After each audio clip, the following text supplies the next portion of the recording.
सब पक्षी दूसरे जंगल जाने की तैयारी में लगे हुए थे, क्योंकि आज दूसरे जंगल में बुलबुल के बेटे का जन्मदिन था और बुलबुल ने सभी पक्षियों को बुलाया था। गौरी, तुम बुलबुल के बेटे के जन्मदिन पर क्या गिफ्ट लेकर जा रही हो?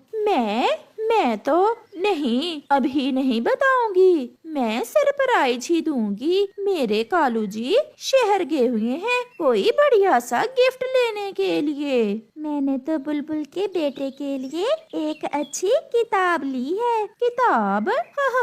ये भी कोई गिफ्ट है? कोई ऐसा गिफ्ट लो जो उस बच्चे के काम भी आ सके। ऐसे खुशी के मौके पर वो बैठकर क्या किताब पढ़ेगा? मेरे ख्याल में किताब से अच्छा गिफ्ट और कोई हो ही नहीं सकता। अच्छा, अब मैं जाती हूँ। मेरे कालू जी भी शहर से गिफ्ट लेकर पहुँच गए होंगे। गौरी, कहाँ गई थी तुम? मैं चिड़िया के पास गई थी कालू जी। आज बुलबुल के बेटे का जन्मदिन है। सबको बुलाया है बुलबुल ने और सभी पक्षी तरह तरह के गिफ्ट लेकर जाएंगे और हमारे पास लेकर जाने के लिए कुछ भी नहीं है। तो इसमें चिंता वाली क्या बात है? अपने पति कालू कौवे के होते हुए तुम परेशान क्यों हो? हम ऐसा करते हैं, किसी खाली डिब्बे में पत्थर डाल लेते हैं और रास्ते में किसी दूसरे पक्षी से वो डिब्बा बदल लेंगे। कैसा रहा मेरा उपाय? वाह रे कालू, तुम तो गजब के शैतान हो। ये तो मेरे दिमाग में आया ही नहीं।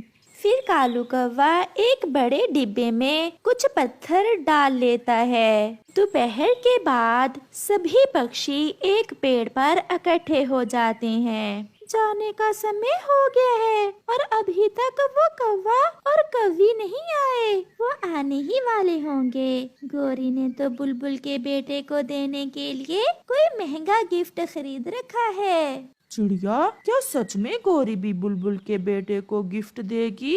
हाँ, क्या देगी ये नहीं जानती मैंने पूछा तो था मगर बताया नहीं उसने। फिर गौरी और कालू भी वहाँ आ जाते हैं। सॉरी दोस्तों, हम थोड़ा लेट हो गए। वो ऐसा है ना, मैं गिफ्ट को पैक करवाने चला गया था। कौवे, तुम्हारा गिफ्ट भी मेरे गिफ्ट की तरह का ही है। लगता है तुमने भी हवाई जहाज लिया है बुलबुल के बेटे के लिए। हम तो वहाँ जाकर ही बताएंगे हमने क्या लिया है। अब चलें, हमें शाम को लौट कर भी आना है। फिर वो सब उड़ते हैं। थोड़ी दूर जाकर गौरी कौवी दूसरे पक्षियों से रुकने का कहती है, क्योंकि उन्होंने किसी दूसरे पक्षी से गिफ्ट जो बदलना था, क्योंकि उनके अपने डिब्बे में तो पत्थर थे। रुके रुके, मैं थक गई हूँ, थोड़ा पानी पी ले, मुझसे और उड़ा नहीं जाता।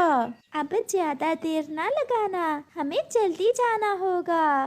गौरी, मैं इनको बातों में लगाता हूँ और तुम तोते के डिब्बे के साथ अपना डिब्बा बदल दो। फिर कालू दूसरे पक्षियों को बातों में लगाता है। वो सामने वाले पहाड़ की दूसरी दिशा में मेरे मामा जी रहते हैं। मेरे मामा जी के आमों के बाग हैं। जब सब पक्षी दूर पहाड़ों की तरफ देख रहे थे तो गौरी कौवी तोते के डिब्बे के साथ अपना डिब्बा बदल लेती है और पत्थरों वाला डिब्बा वहाँ रखकर उसका डिब्बा उठा लेती है। कबूतर गौरी को ऐसा करते देख लेता है और कबूतर जान लेता है कि दाल में कुछ काला है जो गौरी ने तोते से अपना डिब्बा बदला है।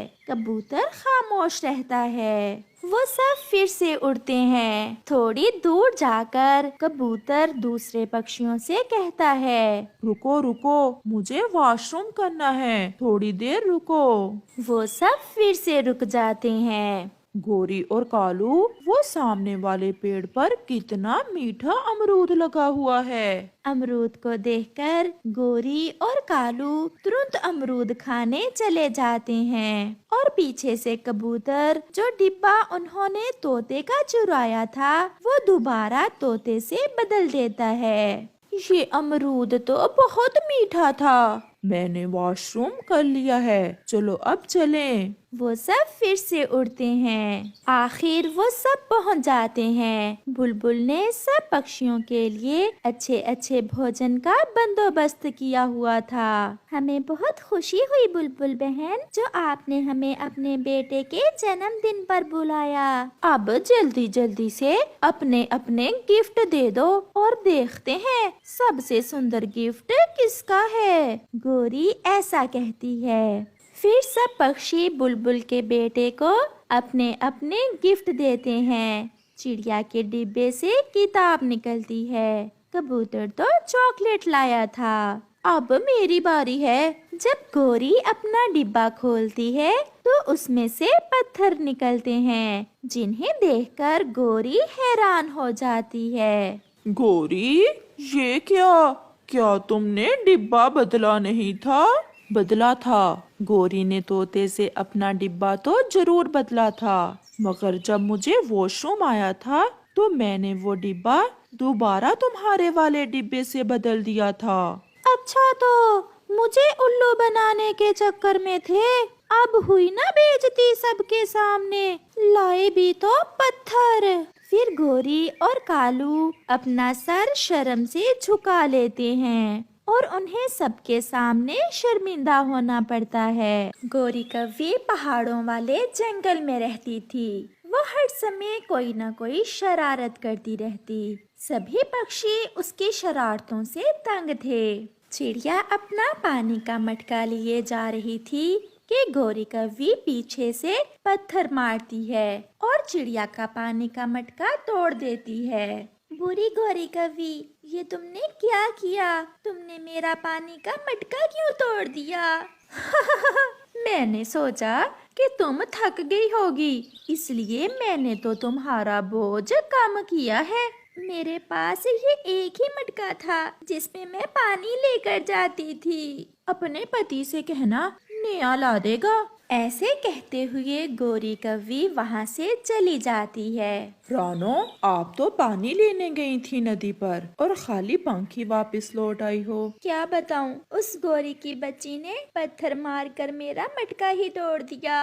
गोरी तो ऐसे शरारतें करती है जैसे छोटी सी बच्ची हो। मैं कालू को बताऊंगा, वही समझाएगा उसे। ना, आप रहने देना, आपस में लड़ाई हो जाएगी उनकी। कुछ दिनों के बाद गोरी कव्वी उड़ते हुए जा रही थी कि उसकी नजर कबूतर और उसकी पत्नी लूसी कबूतरी पर जाती है, जो बैठे भोजन खा रहे थे। मेरे पास ये जो कड़वे पेड़ का फल है, अगर मैं ये फल कबूतर को खिला दूं तो अच्छी शरारत मिल जाएगी मुझे और उसका पेट खराब हो जाएगा। ऐसा सोचते हुए गोरी कव्वी कबूतर और कबूतरी के पास जाती है। ठंड के मौसम में कैसे सूखे दाने खा रहे हो? लो, ये फल खा लो, मेरा तो पेट भर गया है। आपको बैठे देखा तो सोचा अपने कबूतर भैया को ही दे देती हूँ मैं ये फल। नहीं, आप रहने दें, हम अपने सूखे दाने ही खा लेते हैं। कितने प्यार से लेकर आई है गोरी बहन। लाओ लाओ गोरी, मैं खा लेता हूँ ये फल। फिर कबूतर गोरी से वो फल लेकर खा लेता है। अब मजा आएगा जब कबूतर तुम सारी रात टॉयलेट में गुजारोगे। इस फल को खाने से पेट खराब हो जाता है। ये कड़वे पेड़ का फल है। क्या? तो फिर क्या तुमने मुझसे शरारत की है? तो और क्या, मुझे तुम्हारी चिंता हो रही थी। तो फिर क्या था, कबूतर अपनी पत्नी के साथ बहुत मुश्किल से उड़कर अपने घर तक पहुंचता है और घर आते ही उसका पेट खराब हो जाता है। वो टॉयलेट में जाता और फिर जैसे ही वापस आता रास्ते में ही उसे फिर से जाना पड़ जाता। थोड़ी दूर बैठी गोरी कव्वी ये देख देख कर बहुत इंजॉय कर रही थी और कबूतर की तरफ उंगलियां कर कर के हंस रही थी। अब कैसा है पति जी? मेरे पेट में दर्द बढ़ गया है, अब तो मुझसे हिला भी नहीं जा रहा।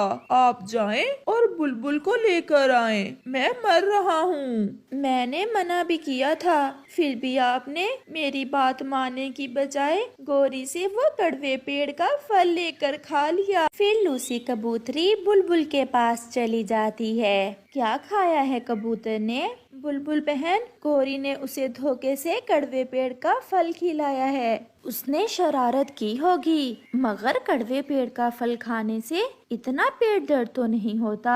चलो मैं जाकर देखती हूँ। फिर बुलबुल लूसी के साथ उसके घर जाती है। वो जब घर पहुँचती है तो तब तक कबूतर तो जान से ही जा चुका था। कबूतर तो मर चुका था। बुलबुल बहन जल्दी देखें, मेरे पति जी की आंखें ऐसे क्यों बंद हैं? डायरिया होने से पानी की बहुत कमी हो गई थी और आपका पति मर गया है। मैं अब कुछ नहीं कर सकती। बुलबुल वहाँ से चली जाती है। लूसी सारी रात बैठी रोती रहती है। जब सुबह होती है तो ये बात पूरे जंगल में फैल जाती है कि गोरी कव्वी ने कड़वा फल खिलाकर कबूतर को मार दिया है। चिड़िया बहन, मैं अपने बच्चे की कसम खाती हूँ, मैंने तो केवल मजाक किया था। मुझे क्या पता था कि कबूतर सच में मर जाएगा। आपको तो पता है कबूतर मेरा भी बचपन का दोस्त था। गोरी, अब जो भी कर लो, गैस में लौट कर नहीं आने वाला। चलो जाकर लूसी का दुख थोड़ा बांट लेते हैं। फिर गोरी कव्वी चिड़िया के साथ लूसी के घर जाती है। डायन, यहाँ क्यों आई हो? मेरे पति को मार दिया तुमने, अब क्या मुझे मारने आई हो?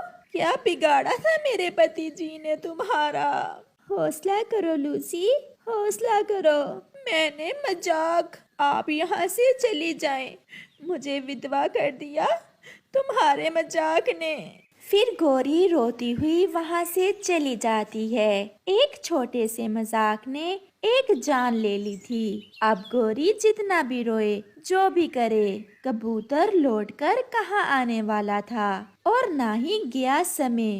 प्यारे दोस्तों, किसी के साथ भी ऐसा मजाक ना करो जिस पर बाद में पछताना पड़े।